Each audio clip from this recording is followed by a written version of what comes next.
The truth about being a man, evolving from lust into genuine desire.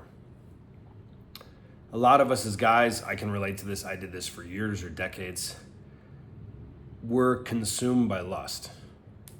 And sometimes on the surface, it can sound more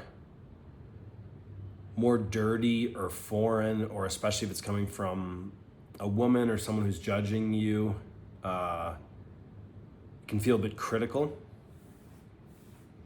Lust says, I just want, I want. It's insatiable. It's like a drug. It's like a bottomless pit, whether that's partying, drugs, women.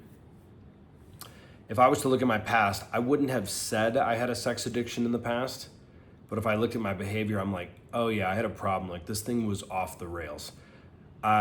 First time tuning in, my name is Phil Jelovic. I'll be talking tonight. I've lived in Medellin, Colombia for nearly a decade. I'm moving to the States, moving to Miami pretty soon in the next couple months here. Technically leave Colombia in 45 days. And I just thought a lot of this from my own personal experience, I've seen it with friends, with clients, is just normal. Especially I'm 41 or almost 41. If you're 30, your access to porn was much more rapid and significant than someone my age or older. So it's a thing kind of like in America, a lot of people are overweight. Times when I've been 20 pounds overweight and then I've lost 10 pounds, I've had people that are like concerned. Like, are you okay? Are you starving? It's like, I'm getting closer to being healthy. And lust and porn and those things can kind of be similar, where as a guy, there's this wonderful spiritual term called post-nut clarity. And if you felt it, you know what I mean. And it's when you think you like a girl, and then you finish and you just wish she would leave or turn into a pizza. I know it's not terribly romantic, but let's be real. Or you just don't have a connection. Or sometimes there can be this sobering reality of, I wish she was, like, I don't even know what I did. Or like, should I keep doing this? I remember this was happening in my life about 6 years ago. And it was starting to almost like, I knew there was something more, so it was starting to kind of disgust me.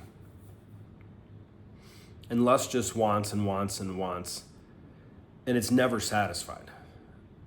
Healthy, genuine desire, it doesn't have a sexual neediness around it, which lust does, even if it's just energetic. Even if you have the car, you have the money, you're standing there confident, women can feel this taking energy. I want something from you, I need something. It's almost energetically, unspokenly transactional in a way for the guy. When you start to transition more and more to a sense of healthy desire, when your body, your heart come online more, bro, it can be a motherfucker. Because if you've identified as just this raw, lustful thing as like, that's a healthy male, you will actually have a bit of an identity crisis when you start to have these experiences. And if you've watched this far, 3.5 minutes in, maybe you have, where you start to be kind of confused and you see a girl and it registers that she's attractive from behind and she turns around and you don't feel the same way. You can feel a lack of luster in her smile, in her face, in her energy. You don't maybe feel her heart. It feels empty.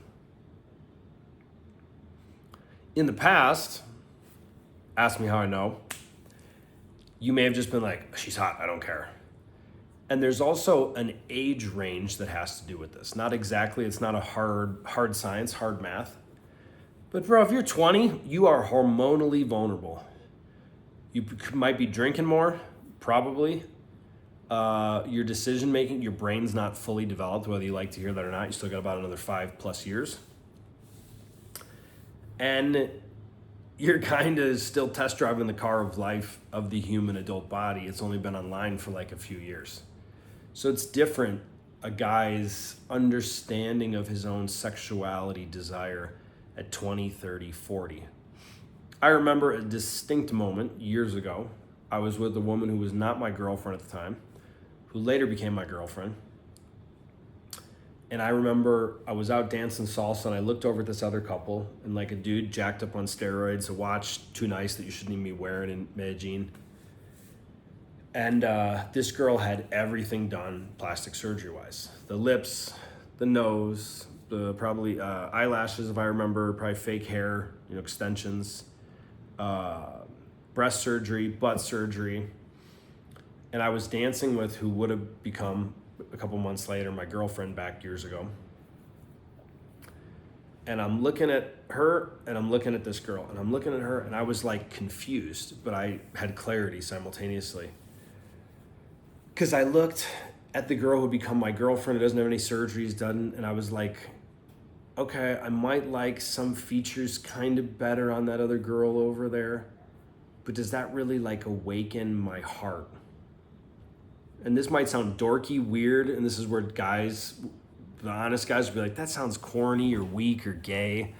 And those are the judgments we have based on our own cultural hypnosis and the things we've heard from our dad, our uncle, our cousin in the locker room. But there was an emptiness to this girl who had this perfect plastic body, we could say. And then the girl I was dancing with in heels, taller than me, no plastic surgery. And in that moment, I was like, what the fuck is going on? I was like, I like this, but I was like, who the fuck am I? So when you start to break away, and I'm not saying it happens something where you break it overnight and you just go, oh, I was like a savage in the streets and now I want someone I can build a future with. This is healthy. This is good. What this really means is you're stopping being a slave. If you're the kind of guy that values freedom, if we are just consumed by lust, and it's different because when I've heard these consumed by lust things from women, I always take it with a grain of salt, to be honest. If I hadn't figured it out myself and I'm a guy talking to another guy, it's different. When we're consumed by lust, it makes us a slave. If you saw someone doing a drug every day, you could likely say, or they do it 3 times a week, that they have a drug problem. But when you see a guy, or maybe you've done this, I have, where you're casually dating 3 women and you don't want a relationship, maybe even you're a great guy and you tell them the truth that you just like them and it's just sex, it becomes, even if it doesn't seem needy, it becomes needy because it's just about fulfilling our own desires. What's great about this and what sucks about this, it's a bottomless fucking pit. If you don't believe me, let's ask someone who should know better than any person on planet freaking Earth, Dan Bilzerian. Excuse me.